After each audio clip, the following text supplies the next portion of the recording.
Hey everybody, welcome back to my channel and my never-ending quest to find the perfect case for my Galaxy Fold 3. And today we are looking at the brand new VRS Terra Guard S case for the Galaxy Z Fold 3. So I got this case during Black Friday and original price was $69.99 and I paid $48 for it. I think it's a pretty good deal. And the version that I got is matte black, and the biggest selling point about the Terra Guard S is the ability to hold the S Pen right at the edge while having the edge protection. So pretty excited about this.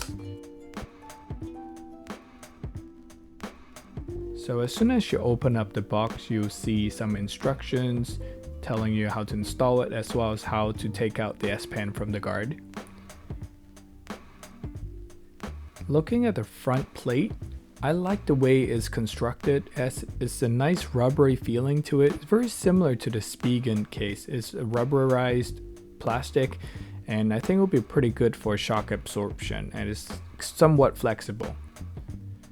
Okay, moving on to the back of the case. Immediately you'll see adhesive that's provided. There's actually a ton of adhesive.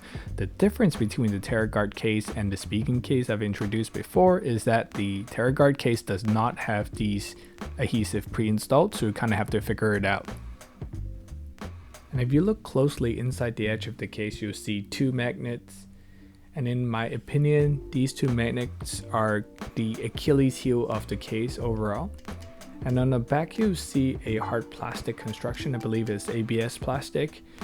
The hard plastic sandwiches the soft rubber that acts as shock absorption for your phone. I do like the dual layer design. On the outside you have the hard plastic to protect it from elements, and on the inside you have the soft rubber to provide ample shock absorption. On to the main event. I think this is the reason why we bought this case, which is the S Pen compartment and also the edge guard.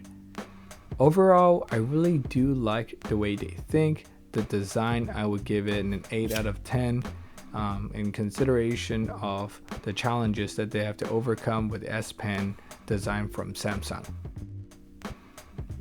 But when it comes to execution, I would say it's more like a 6 out of 10. You can see me struggling a little bit to close the S Pen compartment. It's a little rough. Let's go and mount the case on the phone. So this part I'm a little pissed. When I took off my Spigen case, the adhesive actually took out a little piece of the plastic on the edge of my Fold 3. Now, it is not user error because that adhesive is pre-mounted and pre-installed in that location by Spigen. And so I'm not very happy with that. It did create a little damage to that little plastic piece. I just needed to pop it back on. I think there's already adhesive on there. I'm not really sure what this slot is, but Samsung, what is this, man? This is a very expensive phone.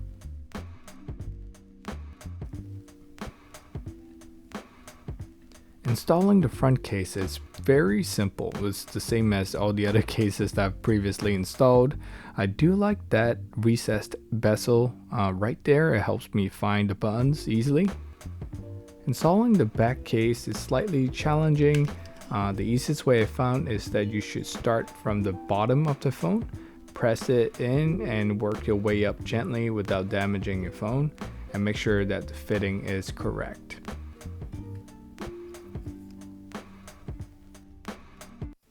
The case felt very robust, surprisingly wide in my hand and also in my pocket.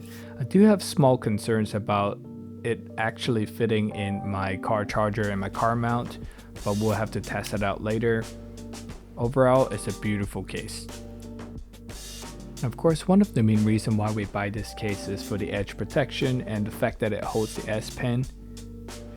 And I spent a little bit of time just playing around with the case itself, just trying to figure out how the edge protector works. Remember we talked about the magnet? So the magnet actually sticks onto the Fold 3's edge in most cases and kind of keep it flush with the case. It's a pretty elegant solution and I do like that. I think the mounting holes could be lined up a little bit better. Maybe the clearance is just very tight on my version, but I can see that some of the holes are not fully lined up and have to force the case and keep readjusting it. I think if you are using the adhesive, it might fit better for you, but in my case, I feel like it was just off by a tiny little bit. Don't think it's gonna affect the quality too much, but just be aware of it. This thing reminds me of a Stingray actually.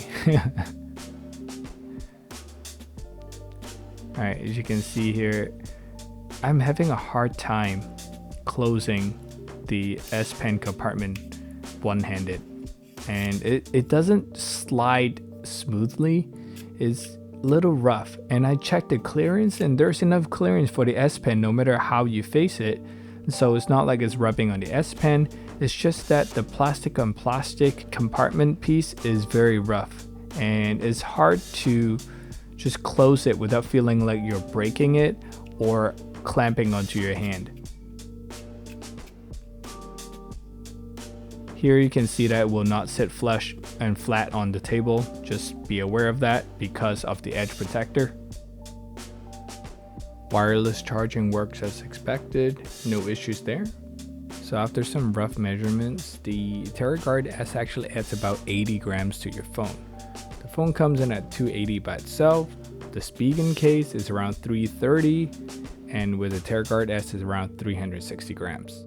So thanks to a couple of my subscribers to let me know about the dead spots with the S Pen using it with the Terra Guard S case. So here I am testing it out without the case, and as you can see there's no weird dead spots and all the lines are consistent, works.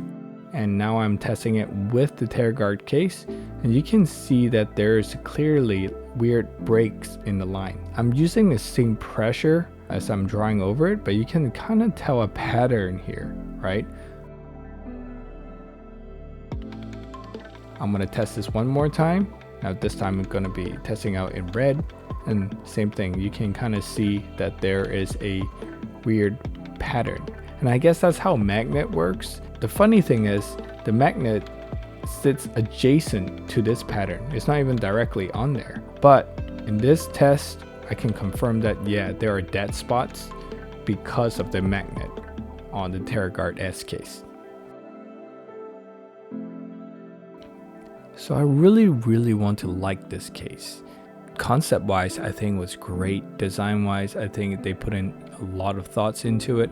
However, practicality and functionality wise, it needs a little bit more improvements. My major complaints about this case is number one is the weight, number two is the size, and number three is the rough build when it comes to the compartment for the S Pen. It's just really hard to do like one-handed operations, and it's really rough. The plastic feels a little cheap, and I just don't know the longevity of this case and how long it will actually last. Fourth and most important point is that because of that magnet in the back of the case, it's causing dead spot for the S Pen. I mean, the whole point of this case is so that you can use the S Pen. Now with the magnet in there, it's affecting the performance of the S Pen, makes it counterintuitive to have this case. So with that being said, I hope you guys enjoyed this video. This is my honest thought and opinion. As you can see, I paid for the case with my own money, but I do appreciate your time, and I do hope you will subscribe to my channel for more honest opinion and testing out new cases and technologies and cameras and all the fun gadgets on my channel as well. So thank you so much for watching. I'm Toast of Ventura Tech. Take care. Have a wonderful holiday.